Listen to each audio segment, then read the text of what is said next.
السلام علیکم ورحمۃ اللہ وبرکاتہ ان الحمد للہ والصلاة والسلام علی رسول اللہ وآلہ وصحبہ ومن والہ۔ عزیز طلباء، اصول فقہ محاضرہ نمبر 7 میں آپ کا استقبال ہے۔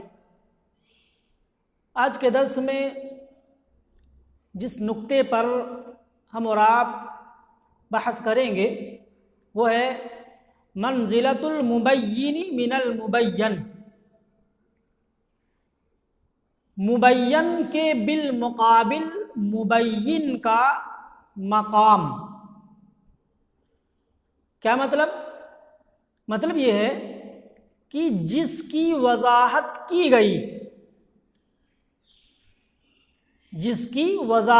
گئی اس کے مقابلے میں وضاحت کرنے والا کس مقام کا ہونا چاہیے؟ کیا ایسی کوئی شرط ہے کہ مبین کے بالمقابل مبین اعلیٰ درجے کا ہو؟ ایسی کوئی شرط ہے یا نہیں؟ یہ باتیں ہم اور آپ پڑھیں گے۔ تو کہا لا یشترط فی المبین باسم الفاعل ان یکون اقوى سندا او دلالة من المبین باسم المفعول۔ کہا کہ مبین اسم فاعل کے ساتھ، یعنی مبین نہیں بلکہ مبین، کہا کہ مبین میں شرط نہیں لگائی جاتی ہے کہ وہ سند اور دلالت کے اعتبار سے مبین سے زیادہ قوی ہو۔ کیا مطلب؟ ایسی کوئی شرط نہیں ہے کہ مبین کے بالمقابل مبین سند اور دلالت کے اعتبار سے زیادہ قوی اور زیادہ مضبوط ہو، ایسی کوئی شرط نہیں ہے۔ لا یشترط فی المبین ان یکون اقوى سندا او دلالة من المبین، مبین میں شرط نہیں لگائی جاتی کہ وہ سند اور دلالت کے اعتبار سے مبین سے زیادہ قوی ہو، بل یجوز بیان المتواتر باخبار الاحاد والمنطوق بالمفہوم، بلکہ متواتر کا بیان اخبار احاد کے ذریعے اور منطوق کا بیان مفہوم کے ذریعے بھی جائز ہے۔ بل یجوز بیان المتواتر باخبار الاحاد، بلکہ اخبار احاد کے ذریعے متواتر کا بیان اور مفہوم کے ذریعے منطوق کا بیان بھی جائز ہے۔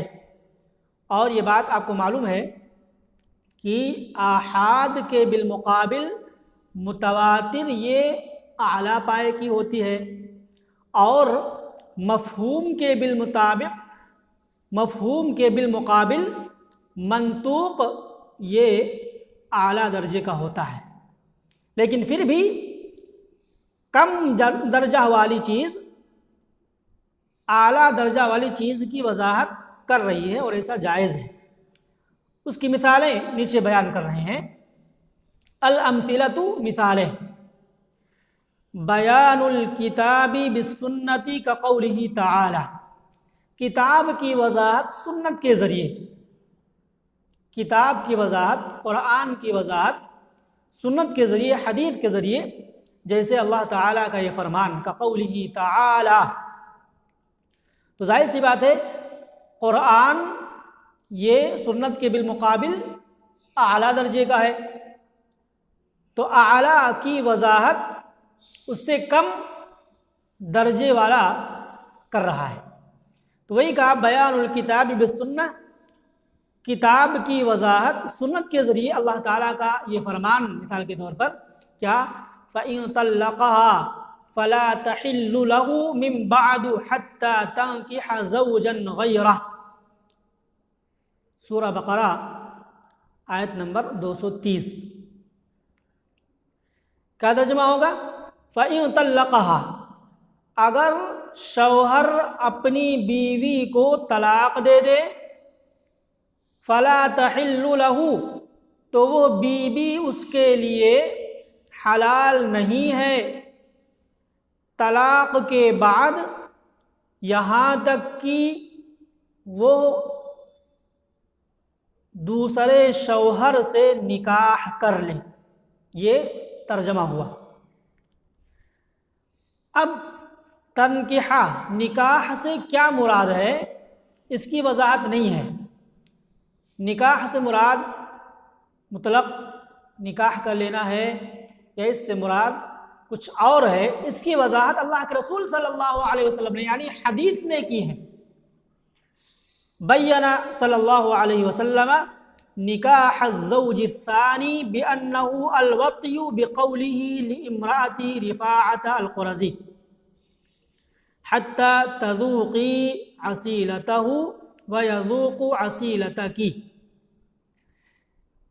تو تنکیحہ کی وضاحت اللہ کے نبی صلی اللہ علیہ وسلم نے دوسرے شوہر کے نکاح سے مراد بتلایا بأنہ الوطی، کہ وہ وطی ہے، جماع ہے۔ اپنے اس فرمان کے ذریعے بتلایا جو آپ نے رفاعہ القرظی کی بیوی سے فرمایا تھا۔ کیا فرمایا تھا؟ حتی تذوقی عسیلتہ، یہاں تک کہ تو اس کے مزے کو چکھ لے اور وہ تیرا مزہ چکھ لے۔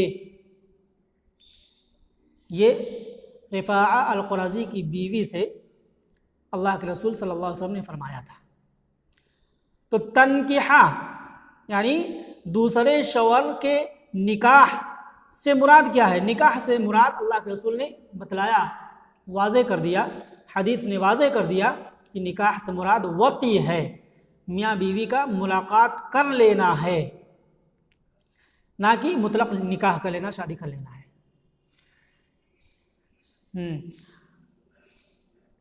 دوسری مثال وقولہ تعالی، اور جیسا کہ اللہ تعالیٰ کا یہ فرمان وَأَعِدُّوا لَهُمْ مَا اسْتَطَعْتُم مِّن قُوَّةٍ، اللہ رب العالمین نے فرمایا، سورہ انفال آیت نمبر 60 ہے، وَأَعِدُّوا لَهُمْ مَا اسْتَطَعْتُم مِّن قُوَّةٍ، اور تم دشمنوں کے لیے اپنی استطاعت بھر قوت تیار کر کے رکھو۔ اب سوال پیدا ہوتا ہے یہاں قوت سے مراد کیا ہے؟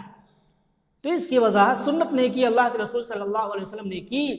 بینہ صلی اللہ علیہ وسلم بقولہ، اللہ کے نبی صلی اللہ علیہ وسلم نے اپنے اس فرمان کے ذریعے سے قوہ کی وضاحت کی۔ کیا؟ الا ان القوۃ الرمی، فرمایا خبردار، بے شک قوت سے مراد تیر اندازی ہے، تیر چلانا ہے۔ الا ان القوۃ الرمی، بے شک خبردار، قوت سے مراد اس آیت کریمہ میں کیا ہے؟ تیر اندازی ہے، تیر چلانا ہے۔ تو قوہ کی وضاحت سنت نے کی، کتاب کی وضاحت سنت نے کی، اور ظاہر سی بات ہے کہ کتاب یہ اعلیٰ درجے کی ہے، قرآن اعلیٰ درجے کا ہے، اور سنت دوسرے نمبر پر آتی ہے۔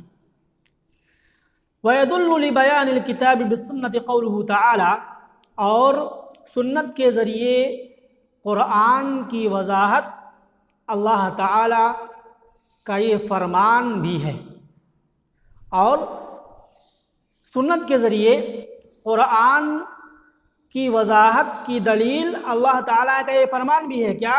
وَأَنزَلْنَا إِلَيْكَ الذِّكْرَ وَلِتُبَيِّنَ لِلنَّاسِ مَا نُزِّلَ إِلَيْهِمْ،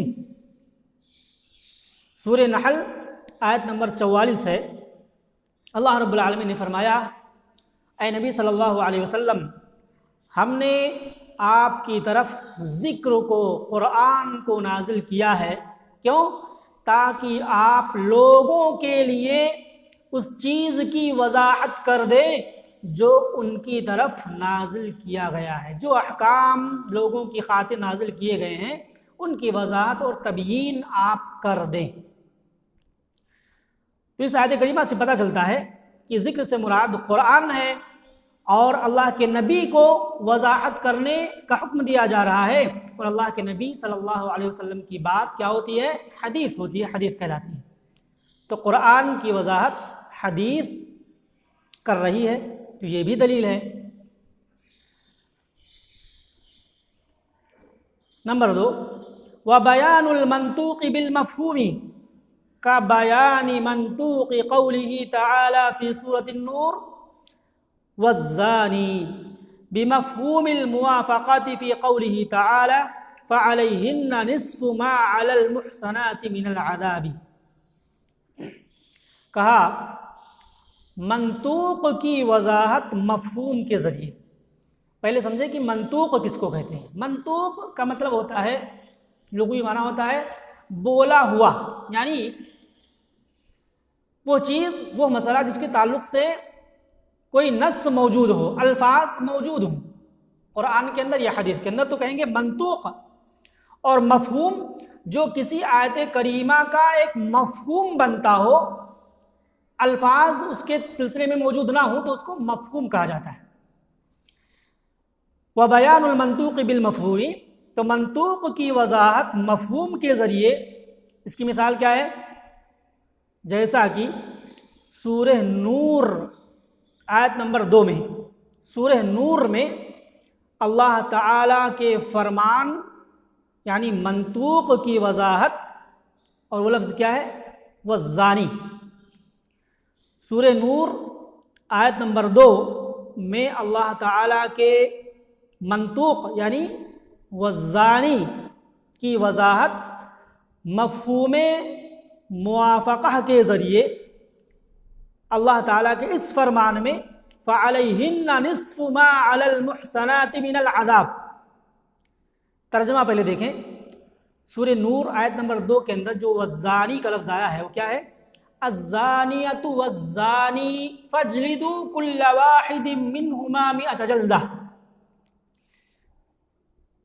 زنا کرنے والی عورت ہو یا زنا کرنے والا مرد، فاجلدوا کل واحد منہما 100 جلدہ، دونوں میں سے ہر ایک کو 100 کوڑے لگاؤ۔ یہ آیت کریمہ ہے۔ تو اس کی وضاحت والزانی، اس کی وضاحت اس آیت کریمہ سورہ نساء آیت نمبر 25 ہے، اس آیت کریمہ سے ہو رہی ہے، اس کے مفہوم موافقہ سے ہو رہی ہے۔ کیا ہے اس کا مفہوم؟ فَعَلَيْهِنَّ نِصْفُ مَا عَلَى الْمُحْصَنَاتِ مِنَ الْعَذَابِ۔ اگر لونڈیاں زنا کا ارتکاب پر بیٹھیں تو ان کے اوپر آزاد عورتوں کی آدھی سزا ہے۔ آزاد عورت کو اگر 100 کوڑے لگائے جائیں گے تو پھر لونڈی کو 50 کوڑے لگائے جائیں گے۔ یہ مفہوم اس آیت کریمہ کا ہے۔ فَإِنَّ مَفْهُومَ مُوَافَقَتِهِ، بے شک کیونکہ اس کا مفہوم موافقہ کیا ہے؟ أَنَّ الْعَبْدَ كَالْأَمَةِ، یعنی غلام یہ لونڈی ہی کی طرح ہے، غلام یہ لونڈی ہی کی طرح ہے، یہ مفہوم بنتا ہے۔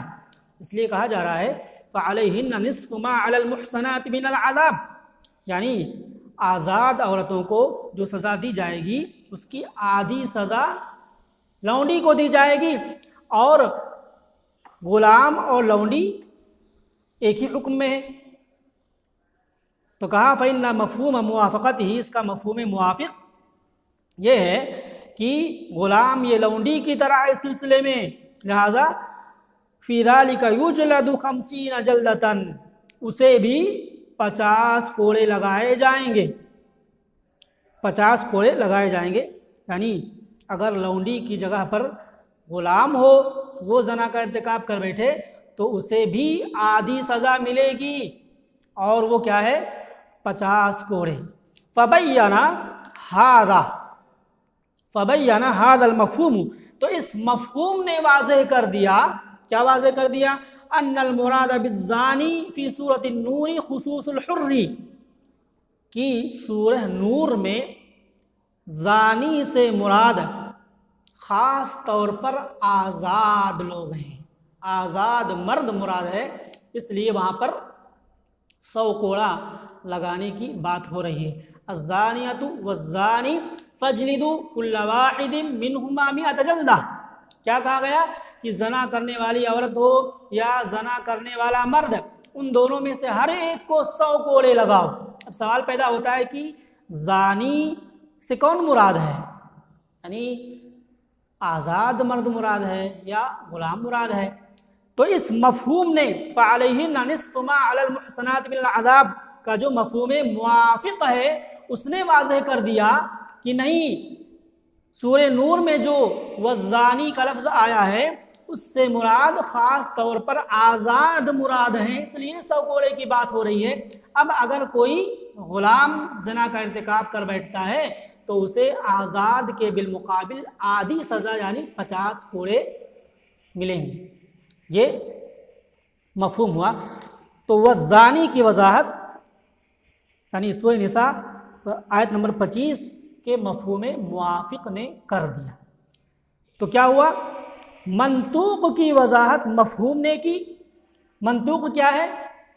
والزانی، اور مفہوم کیا ہے؟ فعلیہن نصف ما علی المحصنات من العذاب۔